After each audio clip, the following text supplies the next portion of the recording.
खबरों का रुख करेंगे। सबसे पहले इस समय बड़ी खबर सामने आ रही हरिद्वार से, जहां पर खाद्य सुरक्षा विभाग की छापेमारी देखने को मिली है। जूस और पल्प फैक्ट्री पर खाद्य सुरक्षा विभाग का एक छापा देखने को मिला है। निरीक्षण के दौरान फैक्ट्री में कई खामियां पाई गई हैं। विभाग ने फैक्ट्री में हो रहे निर्माण को बंद करवाया है। इसके अलावा 760 किलोग्राम एप्पल और 800 किलोग्राम कीवी पल्प को नष्ट किया गया है। ये बड़ी खबर आपको बता रहे हैं। पल्प फैक्ट्री में छापेमारी की गई है। विभाग ने फैक्ट्री में हो रहे निर्माण को भी इस दौरान बंद करवाया है। हरिद्वार से ये बड़ी खबर है, जहां पर 760 किलोग्राम एप्पल और 800 किलोग्राम कीवी के पल्प को नष्ट किया गया। हरिद्वार में जहां पर खाद्य सुरक्षा विभाग की छापेमारी देखने को मिली है। इस छापेमारी के दौरान जूस और पल्प की फैक्ट्री पर खाद्य सुरक्षा विभाग ने छापा मारा है और निरीक्षण के दौरान फैक्ट्री में कई तरह की खामियां पाई गई हैं। ये बड़ी खबर हरिद्वार से इस समय सामने आ रही है।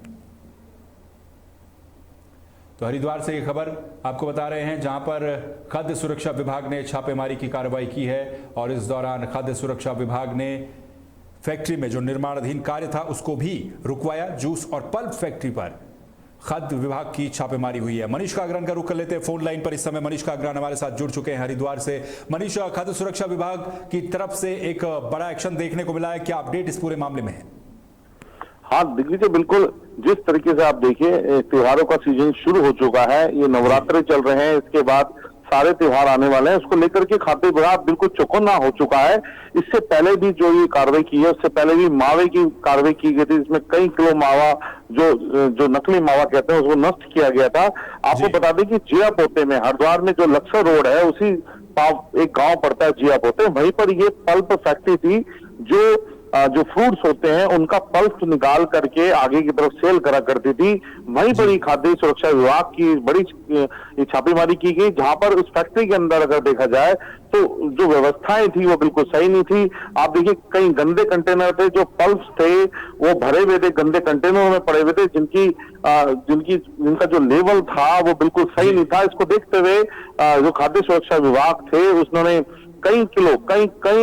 कई लीटर जो पल्स है उसको नष्ट किया गया है, जिसके अंदर आप देखिए जो महत्वपूर्ण जो पल्स होते हैं, कीवी हो गया और जो दूसरे फल हो गए, उनके जो पल्स थे जो कि बिल्कुल ही बेहद बुरी कंडीशन में थे, उनको वो नष्ट किया गया दिग्विजय।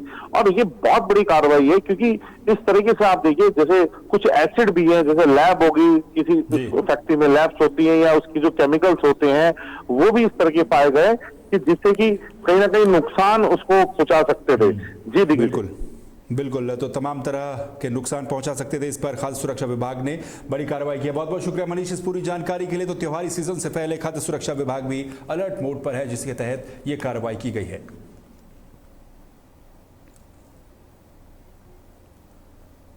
रुक करते हैं अगली खबर का। मुख्यमंत्री पुष्कर सिंह धामी ने यूके पेपर लीक मामले पर बयान देते हुए कहा है कि अगर इस मामले की सीबीआई जांच करवाई जाती है तो फिर राज्य की सारी भर्ती प्रक्रियाएं सालों तक स्थगित हो जाएंगी। देहरादून के सभागार में आयोजित एक कार्यक्रम के दौरान सीएम धामी ने आरोप लगाया कि कुछ लोग जानबूझकर प्रदेश में भर्तियों को लटकाने का षड्यंत्र रच रहे हैं और पेपर लीक पर झूठा आरोप लगाकर भर्तियों को बदनाम करने की कोशिश कर रहे हैं। उन्होंने कहा कि ये वही लोग हैं जो दूसरे मामले में सीबीआई जांच का विरोध करते हैं, लेकिन इस मामले में जांच चाहते हैं ताकि पारदर्शी तरीके से भर्ती प्रक्रिया न हो पाए।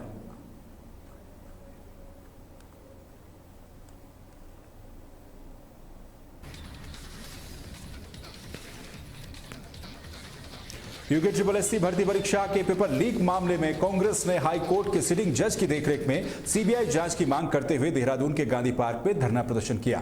इस दौरान कांग्रेस के प्रदेश अध्यक्ष करण महारा ने आरोप लगाया कि राज्य सरकार युवाओं के भविष्य के साथ खिलवाड़ कर रही है। साथ ही करण महारा ने दावा किया कि अगर सही से जांच की जाए तो बीजेपी की बड़ी मछली पकड़ में आ जाएगी, 12 घंटे के भीतर सरकार गिर सकती है। वहीं उन्होंने ये भी कहा कि अगर प्रश्न पत्र का सिर्फ एक पन्ना भी बाहर आता है तो उसे पेपर लीक ही माना जाता है, जबकि सरकार केवल 3 पन्नों के लीक होने की बात कहकर मामले को दबाने की कोशिश कर रही है। कार्यक्रम दिए और हर जिला मुख्यालय में हम लोगों ने कार्यक्रम किए। आज फिर से पूरे प्रदेश में हम लोग कार्यक्रम कर रहे हैं और डिमांड ये है कि पेपर छोड़, पेपर चोर गद्दी छोड़।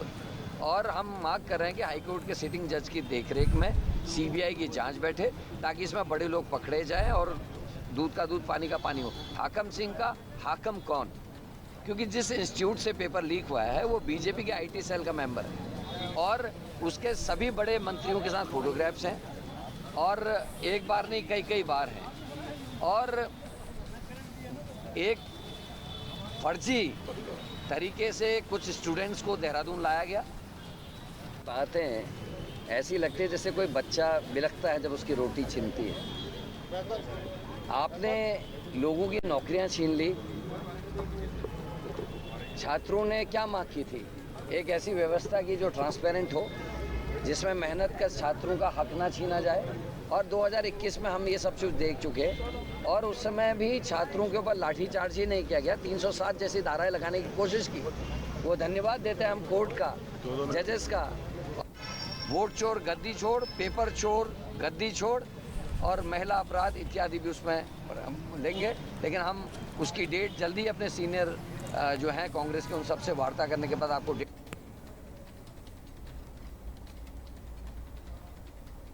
देहरादून में यूके SSSC पेपर लीक प्रकरण को लेकर बेरोजगार युवाओं का धरना प्रदर्शन परेड ग्राउंड में लगातार जारी है।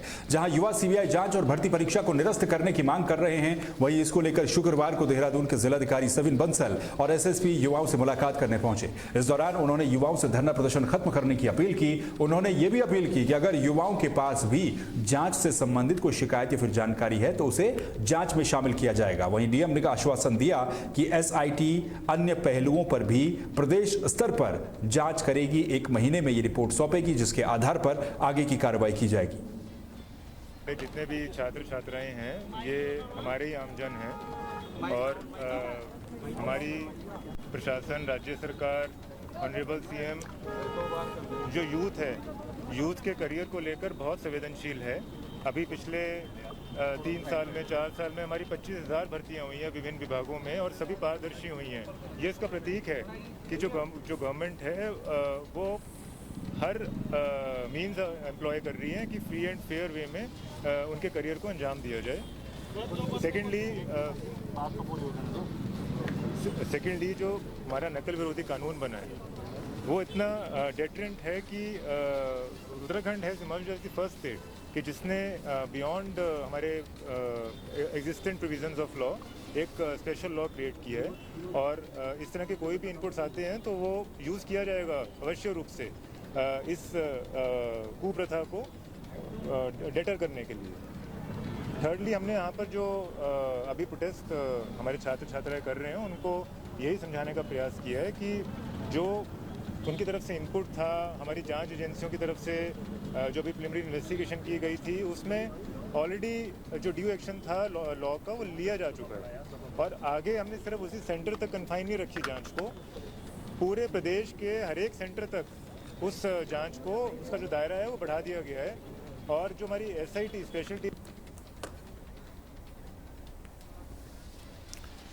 वहीं हरिद्वार में भारतीय मानक ब्यूरो ने विश्व मानक दिवस पर एक कार्यक्रम आयोजित किया, जिसमें राज्यसभा सांसद नरेश बंसल मुख्य अतिथि के रूप में शामिल हुए।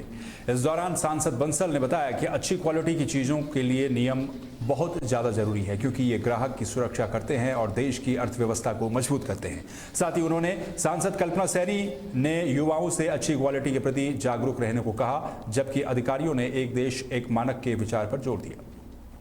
मानक ब्यूरो ने मानक महोत्सव का आयोजन किया है, जिसमें सभी औद्योगिक क्षेत्र, औद्योगिक इकाइयाँ, कॉलेज के छात्र छात्राएं और अन्य जो भी स्टेक होल्डर्स हैं, उन सब के बीच में चिंतन मंथन है। और उसके माध्यम से जो निकलेगा, जो एसडीजी गोल का 17वां कारक है, उसके निमित्त क्या कर सकते हैं, जो साझा दृष्टिकोण है सतत विकास लक्ष्य का, उस पर सबकी जो साझेदारी हो सकती है उस पर चिंतन मनन होगा। मैं उसके लिए शुभकामनाएं देता हूँ मानक ब्यूरो। देखिए, कुछ चीज़ें इस देश में बहुत पहले से चल रही हैं, उनको कर्व करने का काम हो रहा है। अभी कहीं पर कुछ हुआ है अगर, तो सर हमारी एजेंसियाँ बहुत स्ट्रांग हैं, एजेंसियों के कारण ही हम सब चीज़ों से। और हमारा प्रदेश का भारतीय मानक ब्यूरो की विंग इसे मानक महोत्सव के रूप में मना रही है। आज से ये कार्यशाला शुरू हो रही है। अनेक नए मानक फिर तय होंगे, नवाचार होगा और अपने भारत को विश्व के स्तर पर प्रतिस्पर्धा देने के लिए अनेक कार्य होंगे।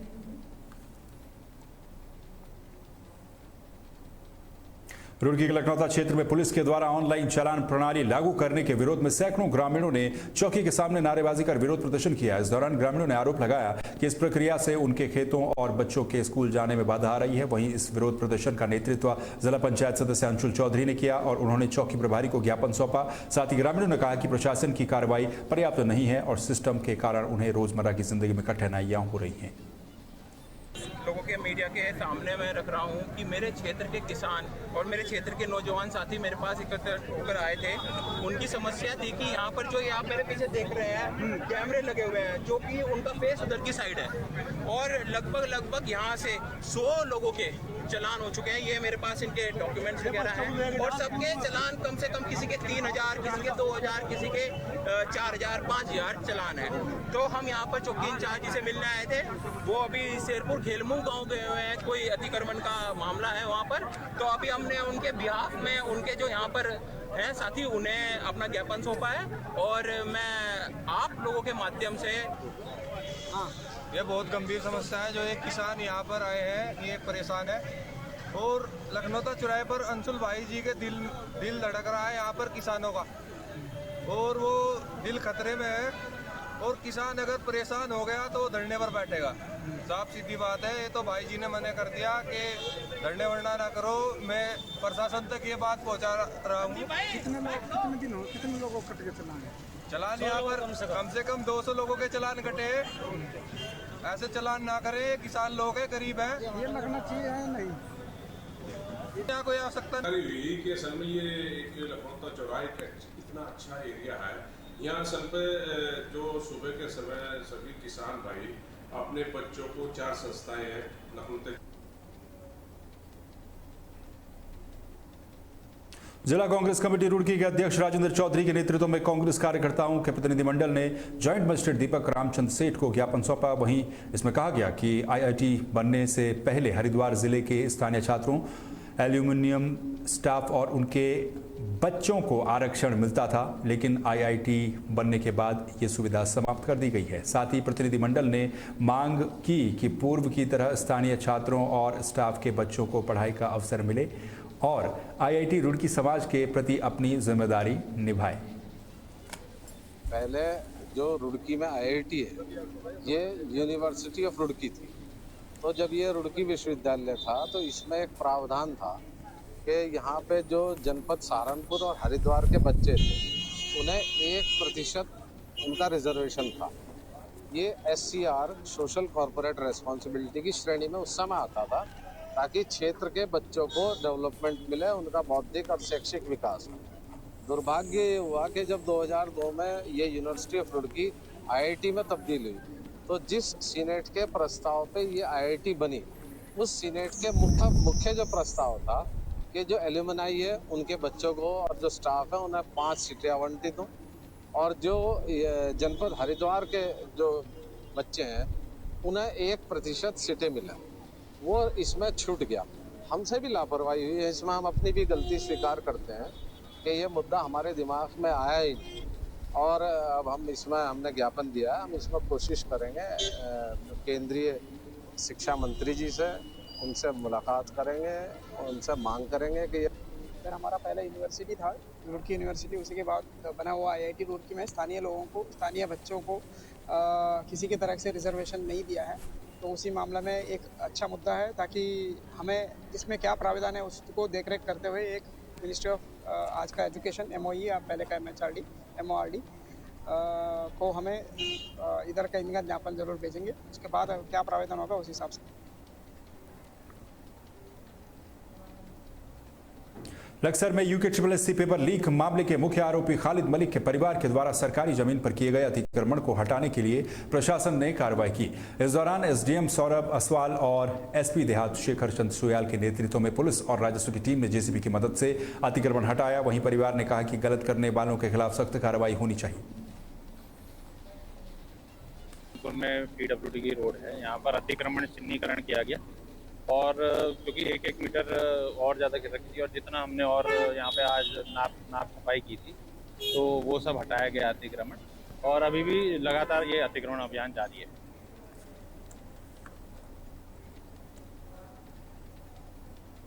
हरिद्वार के धनपुरा और घीसापुरा क्षेत्र में ग्रामीणों ने फेरूपुर चौकी का घेराव कर विरोध प्रदर्शन किया। आपको बता दें कि ग्रामीणों का आरोप था कि दूसरे समुदाय के लोग रात में जुलूस निकालकर माहौल बिगाड़ रहे हैं, जिसके बाद पुलिस ने 28 लोगों के खिलाफ नामजद और 100 अज्ञात लोगों के खिलाफ मुकदमा दर्ज कर लिया। वहीं इस दौरान जीवेंद्र तोमर और जिला महामंत्री जो कि बजरंग दल के हैं, इन्होंने प्रदर्शन का नेतृत्व भी किया। देखिए, लगभग 3 दिन से लगातार धनपुरा के अंदर एक माहौल ख़राब करने के लिए मुस्लिम समुदाय के लोगों के द्वारा एक जुलूस निकाला जा रहा था। अधिकांश उस जुलूस में नाबालिग लड़कों को उनके द्वारा आगे रखा गया। उसमें आई लव मोहम्मद के नारे लगाए जा रहे थे, कुछ बैनर लेके इस प्रकार से चल रहे थे। और ये जितने भी जुलूस थे वो हिंदू बाहुल्य क्षेत्र, मतलब जहाँ हिंदू आबादी रहती है उनके बीच में निकाला जा रहा था, जिस पर संज्ञान लिया गया। और धनपुरा की में हिंदू समाज एकत्रित हुआ, उन्होंने बजरंग दल को सूचना दी, विश्व हिंदू परिषद को सूचना दी, जिसके बाद कल चौकी का घेराव किया गया और उन सभी के पर नामजद मुकदमा दर्ज किया गया, जिसमें 28 लोगों पर नामजद मुकदमा दर्ज हुआ है। लगभग 2 घंटे पर धरना पर बैठने के बाद एसपी देहात और कई थानों की फोर्स वहाँ पे मौके पे पहुँची। एसपी देहात ने आश्वासन दिया कि आगे से जो भी इस प्रकार से किसी भी प्रकार की जो बिना अनुमति के जुलूस निकाला जाएगा उन पर मुकदमे दर्ज होंगे। क्या लगता है आपको कि पुलिस की इतनी एजेंसियाँ अलग हो गई, दूसरी एजेंसियाँ भी हैं और काशीपुर में भी इस तरह का मामला घटा है, उसको लेकर के धनपुरा कोई पहला वो नहीं है यहाँ पर, ये तो सेंसिटिव एरिया है, तो कहीं ना कहीं लगता है कि प्रशासन फेल है। देखिए, स्थानीय जो वहाँ के व्यक्ति हैं, ग्रामीण हैं, उनका भी सीधे जो पुलिस पर वहाँ पर चौकी प्रभारी और LIU जो इकाई है वहाँ पर उन पर आरोप है कि वो केवल एक पक्षीय कार्रवाई करते हैं कि अगर धनपुरे के अंदर कोई भी जैसे होली चौक है, कोई झंडा भी लगा देते हैं तो उसे उतारने के लिए पूरे ज़िले की फोर्स लगा दी जाती है। और 3 दिन से लगातार जुलूस निकल रहा है।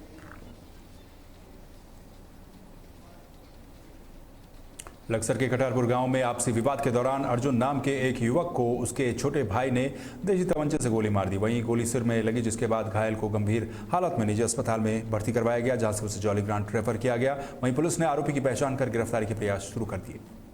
बताया गया है अभी इनको गोली लगी है। जिसने गोली मारी है अनुज नाम, वो भी कटारपुर से ही है। बता रहे हैं कि दोनों के बीच में आपसी लड़ाई झगड़े में आक्रोश में आके उसने गोली चला दी, जिसमें इनको इंजरी हुई है। और इंजरी जो गोली है वो ब्रेन को छू के गई। विकासनगर के सहसपुर कोतवाली क्षेत्र में एक मुस्लिम नाबालिग के द्वारा सोशल मीडिया पर हिंदू समाज को गाली देने का वीडियो वायरल होने पर हिंदू संगठनों का गुस्सा फूट पड़ा। वहीं आक्रोशित भीड़ ने कोतवाली का घेराव कर राष्ट्रीय राजमार्ग जाम कर दिया। इस दौरान प्रदर्शनकारियों ने बताया कि ये षड्यंत्र हिंदू समाज को उकसाने के लिए किया गया है, जिसके बाद पुलिस ने 3 दिनों में मामले की जाँच करने का आश्वासन दिया।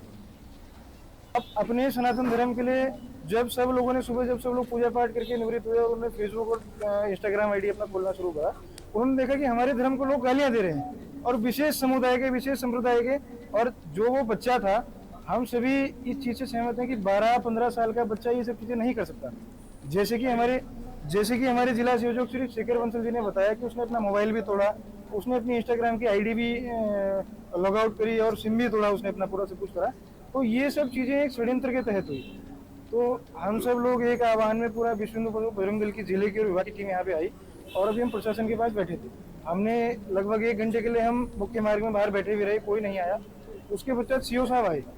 तो वजह यह है पछुआ दून में एक षड्यंत्र चल रहा है बहुत बड़े स्तर पे, जिसको शासन प्रशासन की कान में जू नहीं रेंग रही है। पिछले नवरात्रों में हरबटपुर में आपने देखा था कि दर्जनों गायें एक साथ काट दी गई, हिंदुओं को उकसाया जा रहा है। इस बार भी आज नवरात्र चल रहे हैं, पवित्र माह चल रहा है हिंदुओं का, और सुबह उठकर एक छोटा सा बालक, नन्हा सा बालक, एक जिहादी, वो गाली देता है पूरे हिंदू समाज को।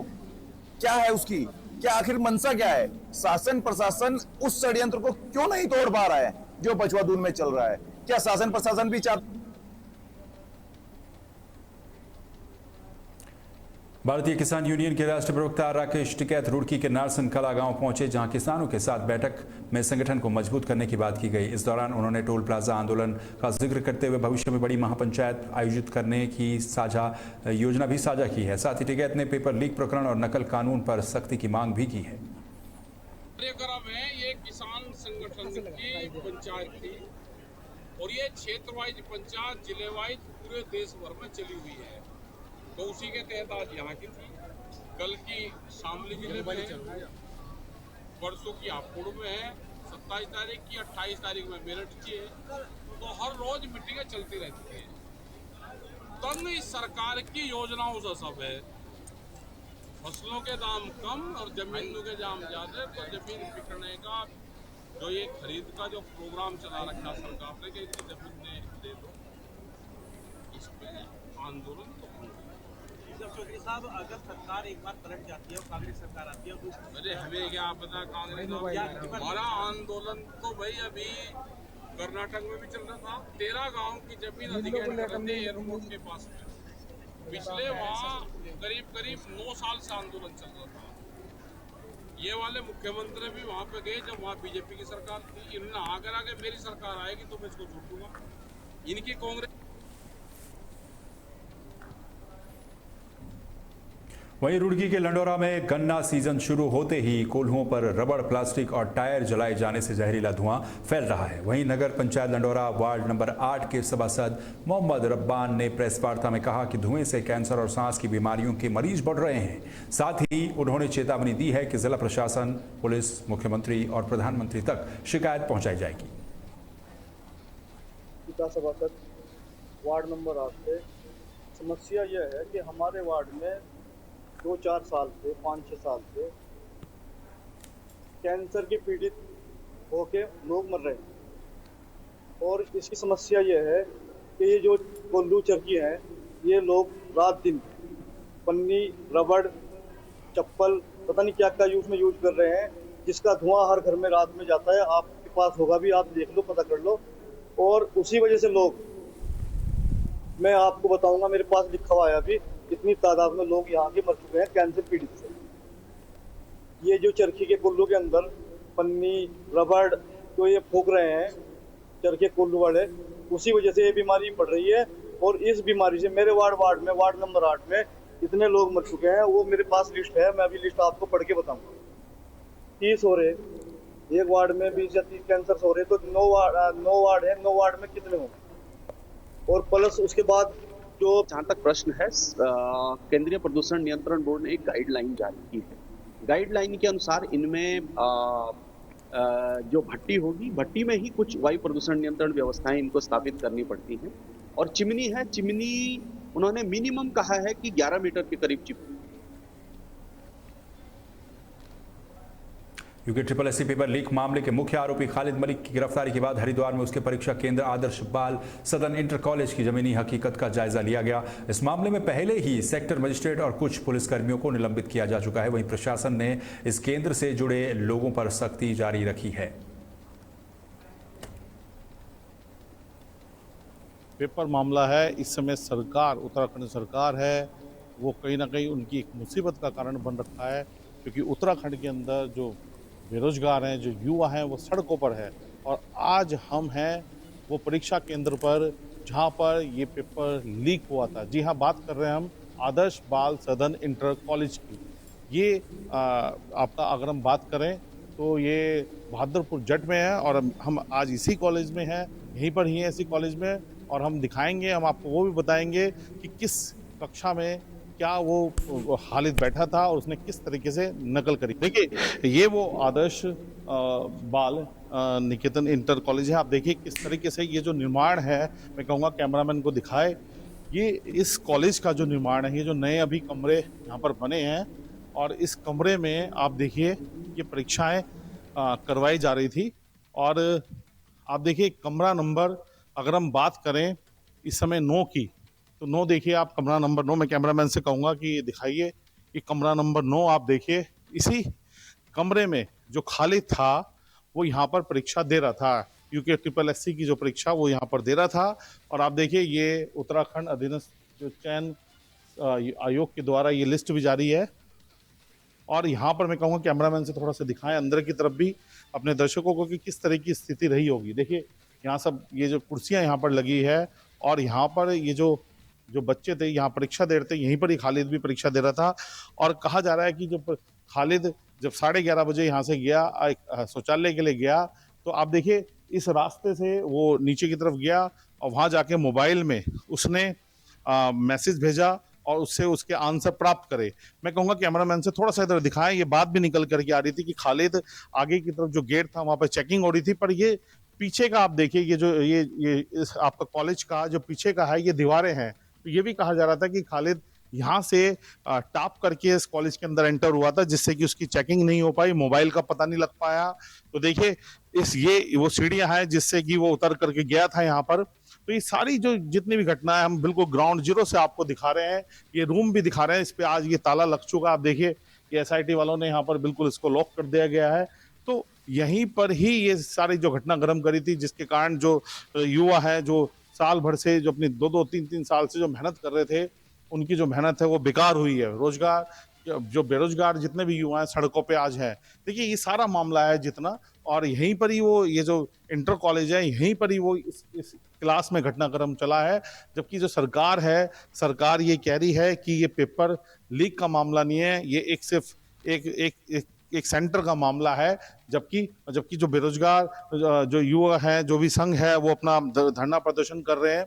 तो इस तरीके से आप देखिए ये सारा घटनाक्रम ग्राउंड जीरो से हम आपको दिखा रहे हैं कि सारा घटनाक्रम किस तरीके से घटा है। उसके बाद सबको पता है कि मोबाइल पे अपने भी बहन को मैसेज दिया, और खालिद भी इस समय गिरफ्तार है, कई सारी चीजें भी उसमें है। अब देखिए इसी कॉलेज में एक सेक्टर मजिस्ट्रेट थे तिवारी, वो भी सस्पेंड हो चुके हैं, उनका भी सस्पेंड निकल चुका है। यहीं पर ही एक एसआई, पुलिस के एक एसआई और एक कांस्टेबल यहाँ पर थे, हरिद्वार कप्तान ने उनको भी सस्पेंड करा गया है। तो देखिए एसआईटी गठित हो गई है, जांच भी इसकी चल रही है, मिस्टर जांच भी इसकी हो रही है।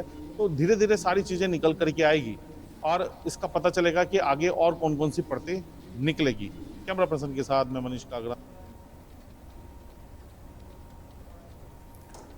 वहीं लक्सर क्षेत्र में सोनाली नदी के पुल के नीचे दलदल में फंसी एक नील गाय को वन विभाग की टीम ने करीब 4 घंटे की मशक्कत के बाद सुरक्षित बचा लिया। आपको बता दें, वन कर्मियों ने क्रेन की मदद से एक कर्मचारी को दलदल में उतारा, जिसने नील गाय को रस्सी से बांधा और उसे खींचकर बाहर निकाला गया।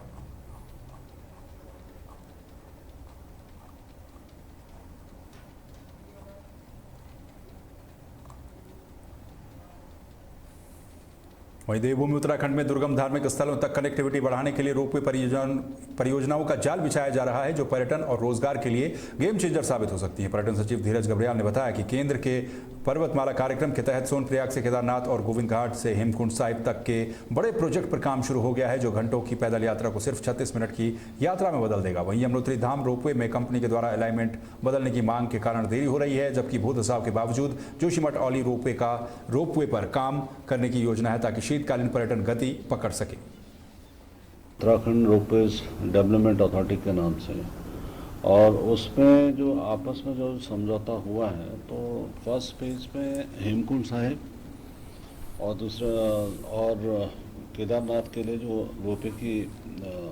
रोपवे लगना है, तो उसके लिए उन्होंने एलओए वगैरह जो है संबंधित कंपनीज को दे दिया है। तो मिनिमम 3 साल का समय तो इसमें लगेगा ही लगेगा। और इसमें जिस हिसाब से अगर आप देखेंगे, जो आपने भी पढ़ाई हुआ कि कम से कम 1 घंटे में 1800 के करीब पैसेंजर्स वगैरह को ले जा सकते हैं।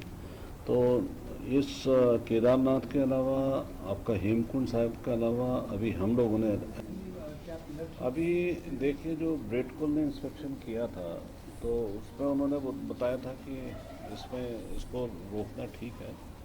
तो अभी हमारी कार्रवाई भी चली रही है इसमें।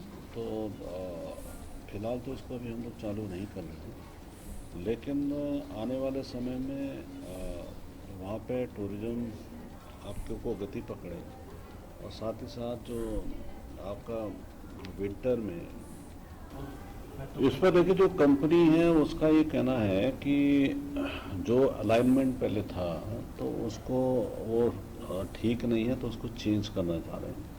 तो उसके लिए हम इसका परीक्षण करवा रहे हैं कि वाकई में क्या हम अपने स्तर से उसको चेंज कर सकते हैं या नहीं।